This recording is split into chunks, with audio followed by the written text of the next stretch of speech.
add materials to the snowman model we created before in basic 3D modeling course. Just as the previous lesson, we will only be using procedural textures for this project. Let's activate the render view mode.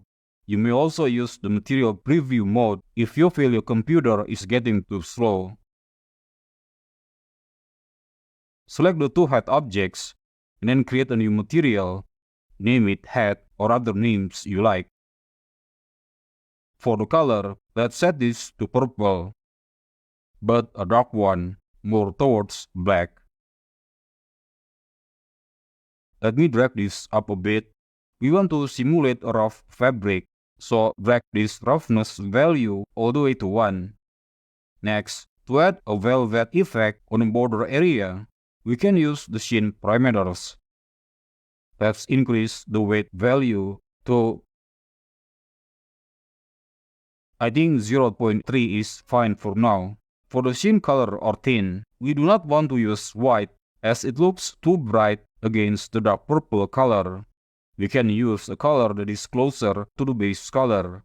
So we can hover the mouse over the base color and then press Ctrl C to copy the color.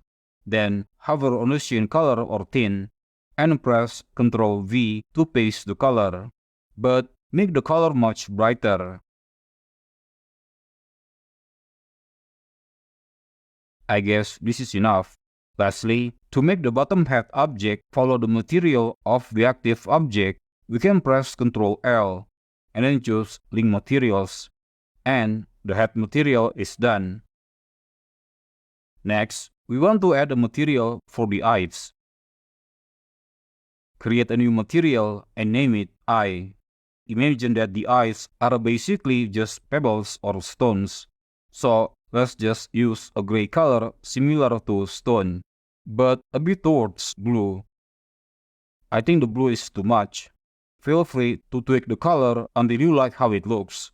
After that, for the roughness value, we can try 0.6. Sorry, I changed my mind.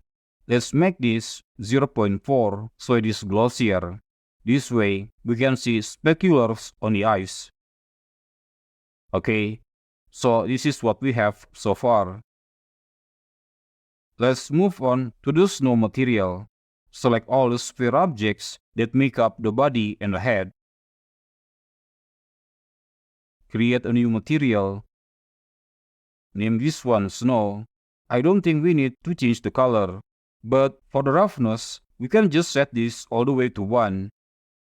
What makes this snow material unique is that we want to add a bumpiness effect throughout its surface. But don't forget to link the material first, so all 3 objects use the same snow material. Alright. Now we can open the shader editor. For the bump effect, we want to use a procedural texture called Noise. So Shift A and just type in Noise. Remember that we will use this texture not for the color, but rather for the displacement. For this to work properly, we need a special node called displacement. Because now the noise texture node works as a height map, we need to connect the vector slot to the height slot, and then the displacement to the displacement slot. Now we can start to see the bump effects on a 3D model.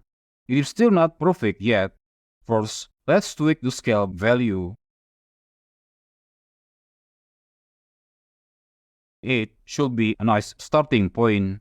And to reduce the strength, we can turn down the scale value also, but the one which exists in a displacement node. This is one of the reasons why we use the displacement node, so we can easily control the strength of it. I think 0.1 is enough.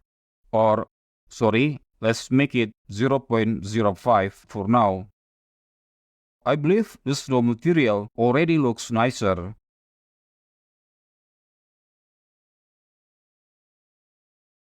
But let's reduce the detail value to 1.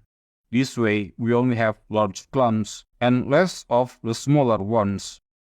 And let's bring this back to 0.1. Okay, finally, we have nice looking snow.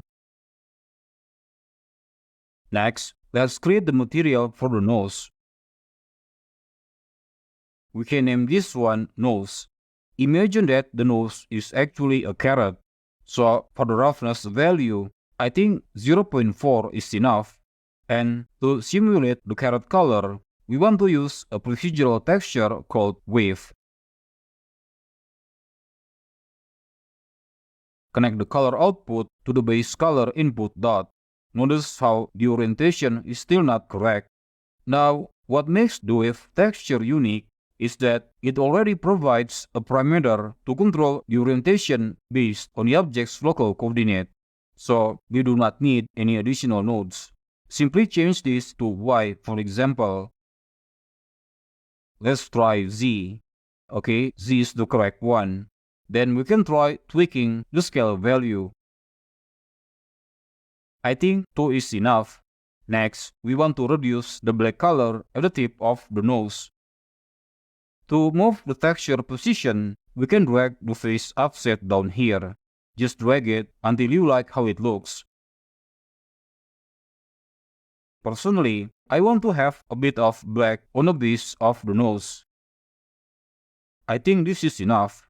Okay. To add colors to the current wave pattern, just like in the last lesson, we can use the color ramp node. Replace the black color with a dark orange or brown color.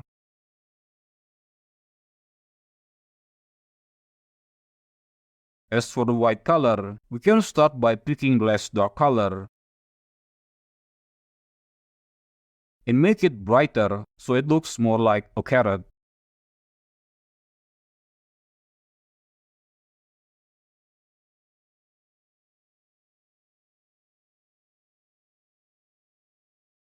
Lastly, we want the bright orange color to be more dominant compared to the dark one.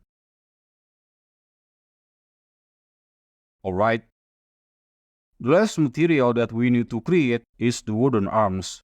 Select all the objects, but make sure one of them is the active object. Create a new material, and then name this material arm or hand. The arms are basically made of dry wooden sticks. So the roughness value is quite high. Around 0.9 should be good. As for the base color, we can pick a dark wood color, but more towards gray. And don't forget to press Ctrl L and link the materials so all the objects use the same material. Okay. For this material, I don't want to override the base color. I want to use a texture only for controlling the normal map. For the texture itself, we will be using the wave texture just like the nose. But before we plug this into the normal map, let's first plug this into the base color so we can preview it better.